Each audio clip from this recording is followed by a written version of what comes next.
what's up mga amigo? Welcome back sa ating channel. At ito nga, may gagawin na naman tayo. Lexus LS 460. Ano to? Walang cranking. Hindi siya nagka-crank. So, ganito lang ako mag-troubleshoot kung anong sira. Tingnan muna natin. Check muna natin sa loob. So, ito na nga. Andito tayo sa loob. So, ganito na ako mag-troubleshoot.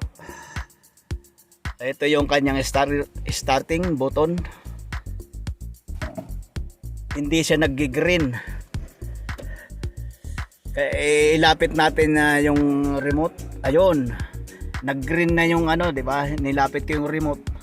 Tapos pag i-start natin, ayan. Wala siyang cranking. Hindi siya nagka-crank. Tapos yung kanyang screen, ayan.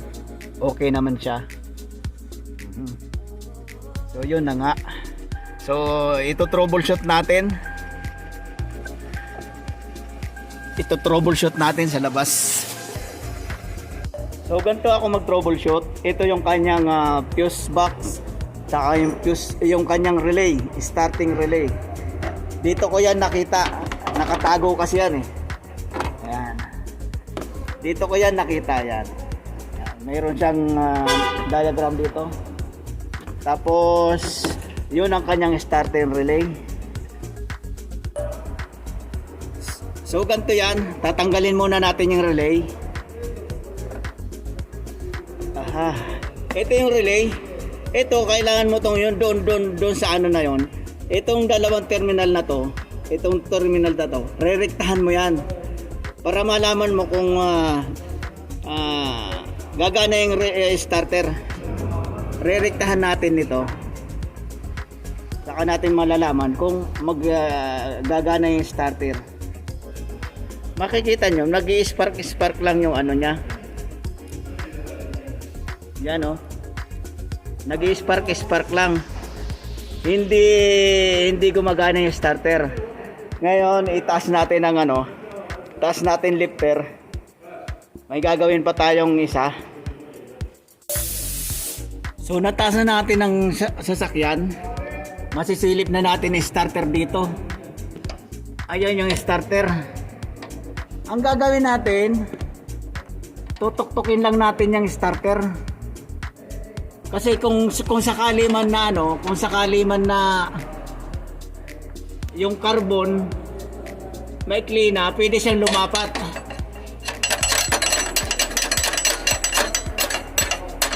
Tutuktukin lang natin yung ganyan yan.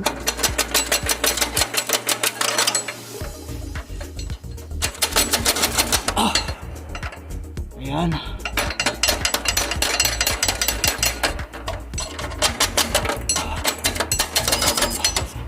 Tapos kung sakali man na maikli lang yung ano, yung kanyang carbon, lalapat pa rin siya kahit konti. So nababa na natin uli ang ano, sasakyan. Tapos erekta natin ulit siya. Tingnan natin kung magka-crank. Kung magka-cranking siya.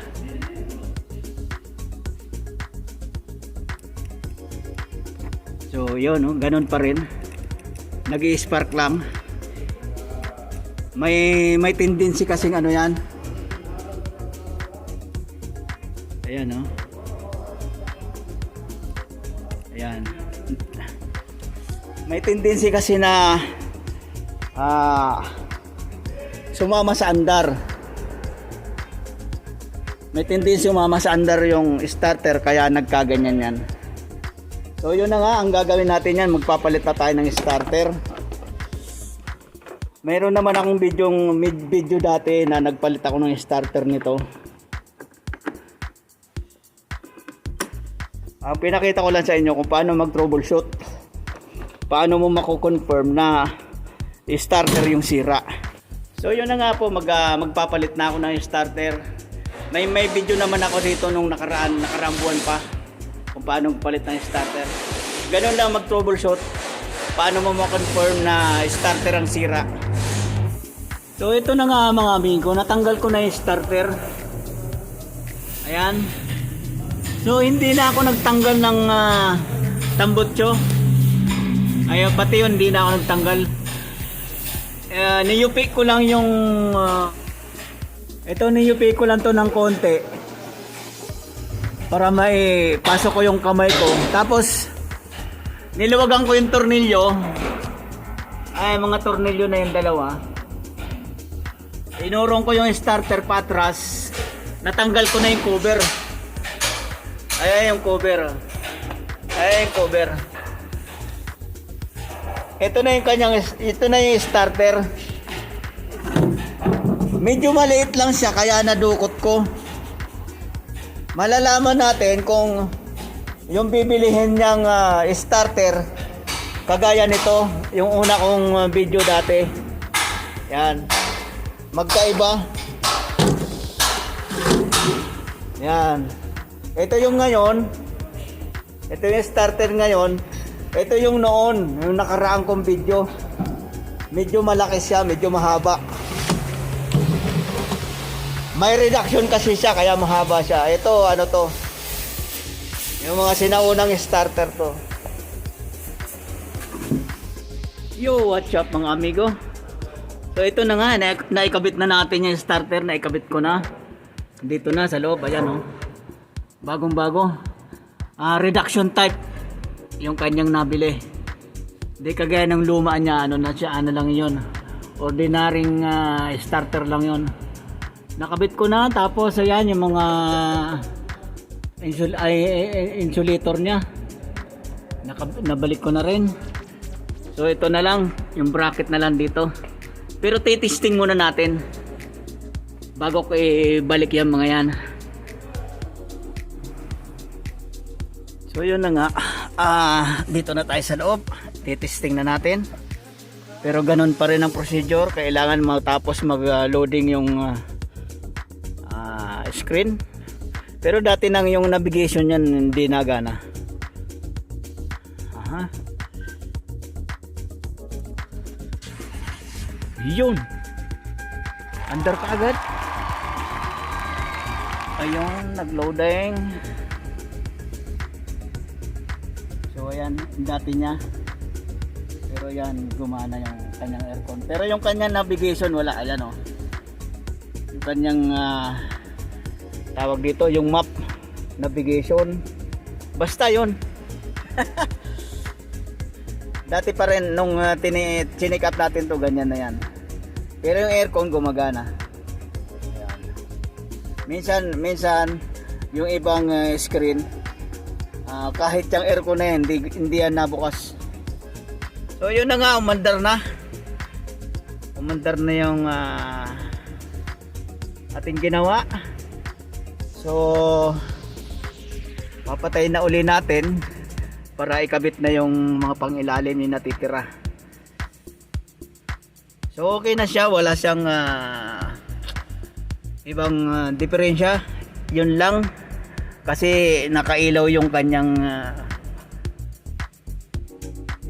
ano, yung hangin ng gulong. So yun na nga, papatay na uli natin para ikabit na yung pangilalim, yung mga natitira, mga bracket, mga stroud. So yan na nga po mga amigo, yun lang ang aking maishishare lang uli sa inyo. Ganun lang mag-troubleshoot, mag-diagnose ng itong Lexus LS460, yung hindi nagka-cranking. Kasi mahirap magdesisyon kaagad na ganito sira. Kaya kailangan i-diagnose muna bago magpalit. So yun na nga po, maraming salamat sa inyong lahat, sa inyong mga panonood. At nagpapasalamat din ako sa mga paunti-unti nagsasubscriber, sa mga bagong subscriber. Maraming salamat po. At yung mga nanonood na hindi pa nakasubscribe, mangyari lang po. Kung pwede, paki-subscribe nyo na rin ako. At pasensya na kayo sa mga video ko kung ganun at ganun. Kasi wala, limitado lang talaga yung aking oras. dahil ang aking trabaho bahay lang talaga. So basta pag uwi ko ng Pinas, ako gagawa ng content na inyong maibigan. So yun na nga po, maraming salamat at happy Valentine nga pala sa inyong lahat mga amigo. Happy Valentine sa inyong lahat. At hanggang dito na lang tayo. Bye bye and God bless po sa inyong lahat.